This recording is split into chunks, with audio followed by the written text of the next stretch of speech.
Muito boa noite, sejam bem-vindos, senta que lá vem história nesse vídeo da Labic. Vocês sabiam que a gente vive num mar de parasitas?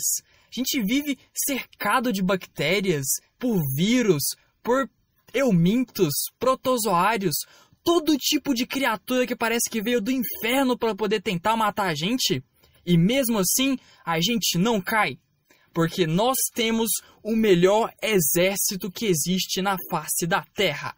Nós temos um sistema de defesa, o sistema imune. Hoje eu vou falar sobre as células que pertencem a esse sistema de defesa, principalmente dos glóbulos brancos e dos macrófagos.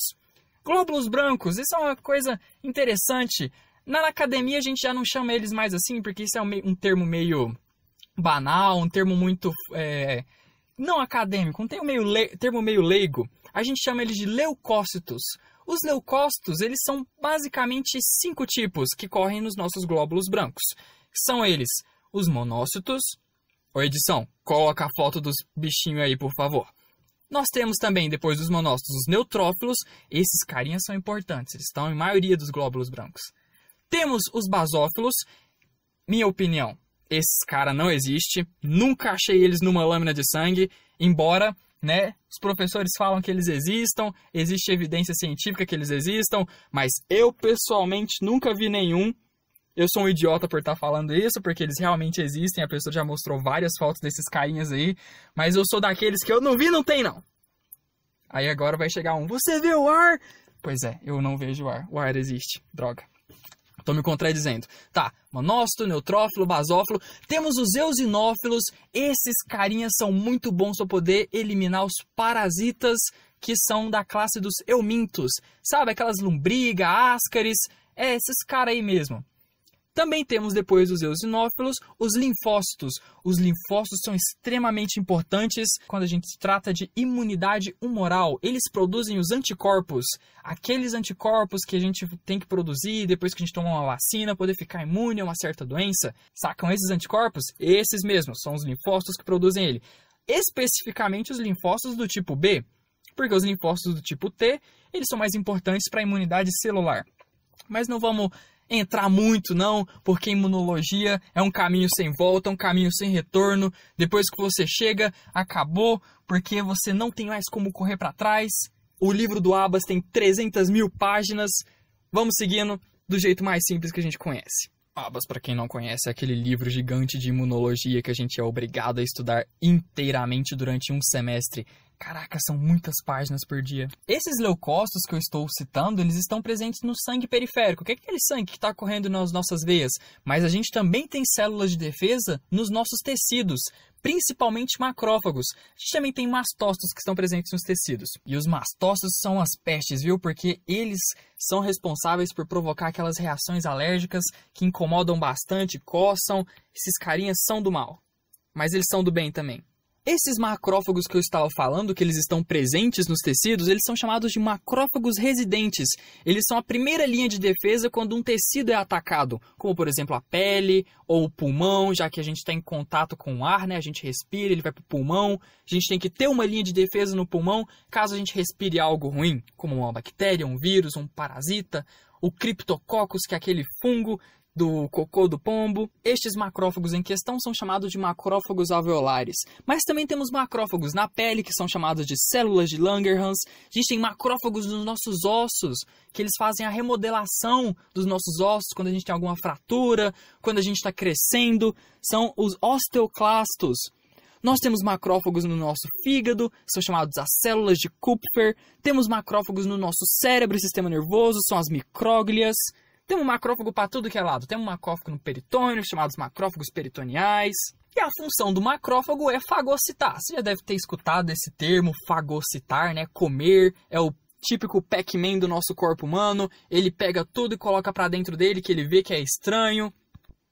E depois de comer, ele faz uma parada que é muito legal, que se chama explosão respiratória. Ele começa a consumir muito oxigênio para produzir os radicais livres. Vocês já ouviram falar desses radicais livres que são produzidos no nosso corpo, quando a gente fica exposto a algumas coisas que fazem mal pra gente, alguns agrotóxicos, algumas coisas desse tipo. A gente também produz radicais livres naturalmente durante o nosso processo de vida, porque a produção de radicais livres é algo comum na respiração celular, quando a sua célula consome oxigênio para produzir energia. Essa parada lá do ciclo de Krebs, mas não vamos entrar na bioquímica não, porque a gente já está entrando na imunologia, senão a gente vai se perder aqui. Mas enfim, esses macrófagos, quando eles fagocitam algum patógeno, ou seja, algum bichinho, uma bactéria, um vírus, eles fazem uma explosão respiratória, poder consumir muito oxigênio e produzir muito radical livre, para que esses radicais livres que ele está produzindo assassinem esses monstros que estão entrando na nossa pele, que estão entrando no nosso pulmão, no nosso intestino. E esse é o papel do macrófago: encontrar um patógeno, fagocitar o patógeno, matar o patógeno. Mas esse não é a única função do macrófago. Se vocês se lembrarem que eu disse que os osteoclastos participam lá da remodelação dos ossos, nossos macrófagos também participam da remodelação dos tecidos. Nós temos dois tipos de macrófagos.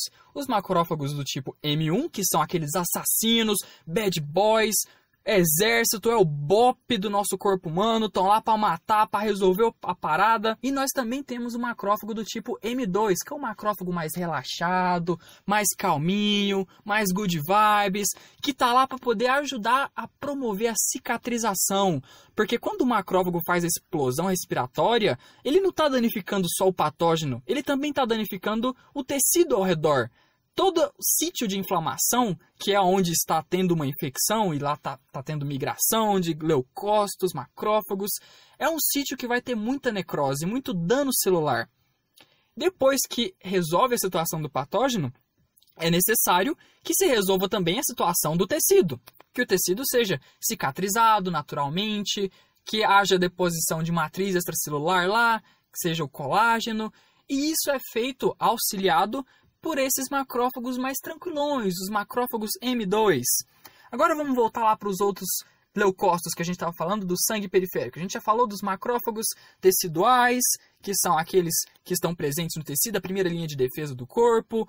Nós falamos dos macrófagos que estão correntes na corrente sanguínea, que são os monócitos. Eles são recrutados quando ocorre algum tipo de inflamação, algum tipo de infecção.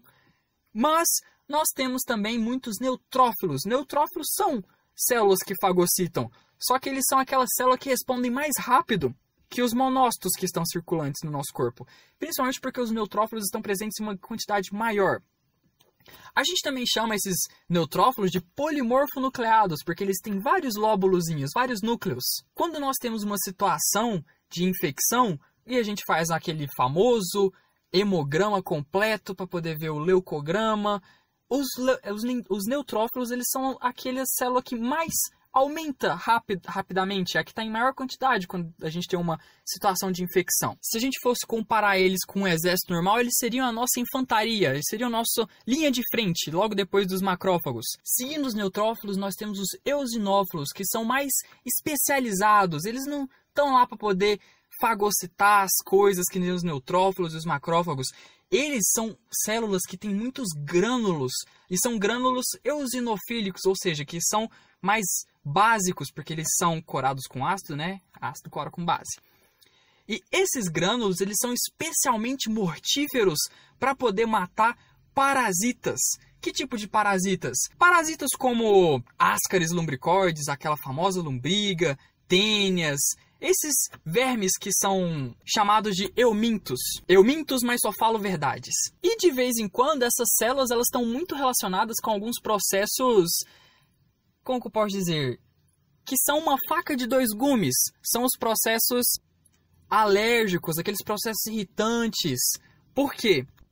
A desgranulação dessas células, dos eosinófilos, dos mastócitos e dos basófilos, podem provocar uma irritação local.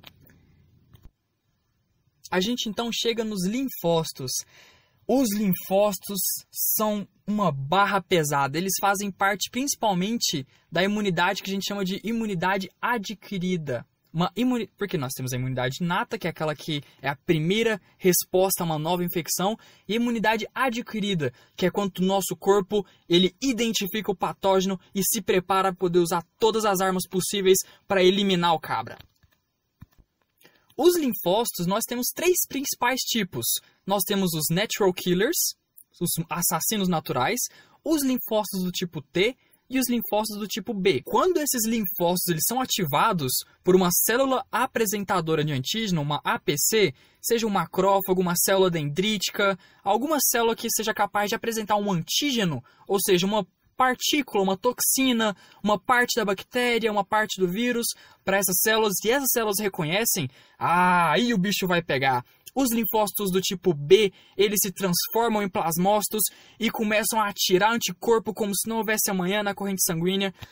Esses anticorpos, eles se ligam naquela parte que foi apresentada, ou seja, nas bactérias que estão circulantes, e fazem com que o sistema complemento, que é um sistema de vários citocinas, várias proteínas no nosso plasma, sejam ativados e destruam aquela bactéria, permite que os macrófagos encontrem, né, pelo anticorpo e facilite a opsonização, ou seja, a fagocitose da bactéria. As células T ativadas, elas começam a liberar citocinas que facilitam com que os macrófagos sejam ativados para poder virar o tipo M1 e sejam assassinos mortais.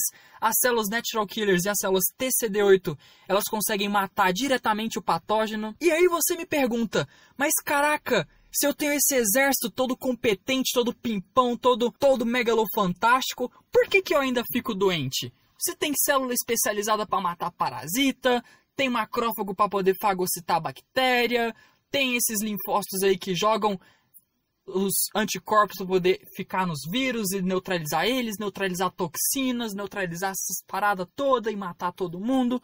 Por que a gente fica doente? Que parada é essa? Não tô entendendo. Aí eu te digo que esses bichos são espertos, esses parasitas, porque eles se adaptaram a nos infectar, assim como a gente se adaptou a nos defender.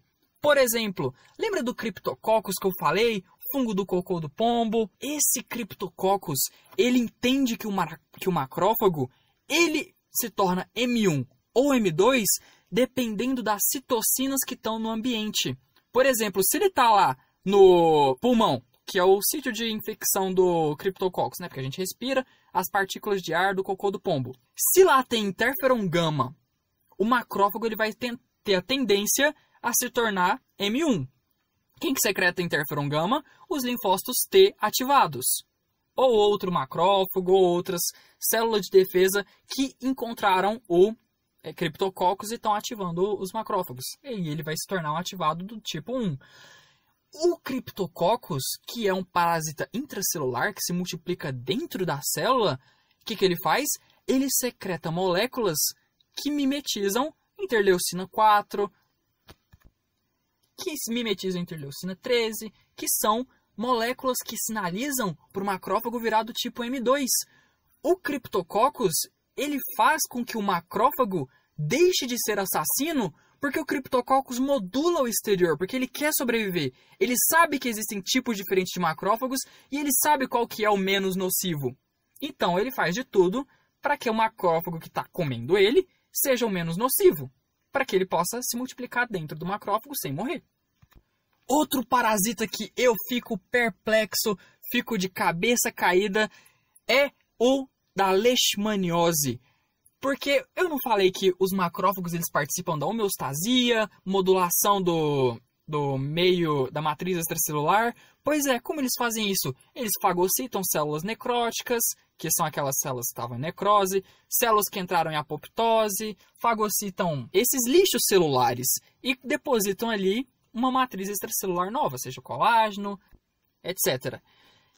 Células que estão entrando em apoptose, elas têm um mecanismo de falar: ei, macrófago, me coma, eu sou lixo, me tire daqui, que é liberar um resíduo de fosfatidilcerina para fora. É um sinalizador, porque macrófago não tem olho, nem ouvido para poder escutar. A célula fala: não, eu tô aqui, me mata. Pois é, o bendito / maldito do parasita da leishmania, que se multiplica dentro de macrófagos, ele expõe para fora, né, na sua membrana celular, um resíduo de fosfatidilcerina. Para poder fazer o quê? Chamar o macrófago. Aí o macrófago vai lá, fagocita a leishmania e ela começa a se multiplicar dentro do macrófago. Esse parasita conseguiu atrair o nicho para perto dele, ou seja, o local para onde ele quer se reproduzir, que é dentro do macrófago. E não é só isso, vários vírus também utilizam algumas outras estratégias para poder escapar dessas células que estão aí para poder matar eles. O vírus do HIV, por exemplo, ele coloca o DNA do vírus dentro do linfócito e aí começa a fazer parte do próprio genoma do linfócito. E assim, a célula de defesa nunca vai adivinhar que aquele linfócito ali é o que está com o vírus do HIV para poder matar aquele linfócito. Esse é o grande problema da infecção por HIV. Porque mesmo que você faça terapia com os retrovirais e neutralizando todos os vírus que estão livres no plasma, você não tem como neutralizar aqueles linfócitos que estão adormecidos e com o vírus no seu genoma. Genoma é DNA, galera, beleza? São inúmeros os parasitas que se adaptaram ao nosso sistema de defesa e são inúmeros as nossas defesas que se adaptaram para poder combater esses parasitas. E é por isso que quando a gente não consegue combater um parasita, uma bactéria, um vírus, nós tomamos medicamentos. E é de suma importância que a gente sempre siga à risca a receita do médico. Por exemplo, antibióticos. Lembra que o médico sempre passa um antibiótico, a gente tem que tomar ele por vários dias, 1 semana, 2 semanas, às vezes até 3. Aí a gente toma aquela primeira dose do antibiótico, toma o antibiótico no segundo dia, no terceiro dia a gente está melhor, a gente fala, opa, tô melhor, vou parar de tomar, né? É nesse momento que as bactérias tomam resistência dos antibióticos e aí ela volta com força total e a gente fica doente de novo. Então, não só com as bactérias, alguns parasitas entéricos também, a gente também tem que tomar alguns remédios e temos que seguir à risca, porque senão eles já estão resistentes ao nosso sistema imune, vão ficar resistentes também ao medicamento que a gente está tomando para matar eles. Sempre, então, devemos seguir à risca toda receita médica que o médico passar para a gente. Quando a gente para de sentir os sintomas, quer dizer que o remédio está funcionando? Sim, mas não quer dizer que a infecção acabou. Quer dizer que ela está num nível tão baixo que a gente parou de sentir os sintomas, mas ela ainda está lá. Se nós nos descuidarmos, ela vai voltar com força total. E uma alimentação saudável também, horas de sono suficientes, fazem com que o nosso exército esteja sempre em boas condições. Horas de sono por quê? Porque gente que não dorme direito fica estressado. E estresse faz a gente liberar hormônio cortisol, que é imunossupressor, e aí nossa defesa fica baixa. Uma alimentação saudável é muito importante, porque tem vitaminas que a gente necessita para fazer a proliferação celular, tipo a vitamina B12, que faz com que os nossos precursores de macrófagos e células de defesa se multipliquem e estejam sempre disponíveis para poder salvar a gente de qualquer enrascada. Exercícios físicos também são ótimos para poder fazer uma manutenção da homeostasia do corpo, manter ele em equilíbrio. Então, nunca se esqueçam, um corpo saudável é um corpo livre de parasitas. Se alimentem bem, durmam bem, se exercitem bem e, acima de tudo, sigam a receita do médico para a gente não ficar num mar de parasitas super resistentes. Beleza? Falou? Até mais!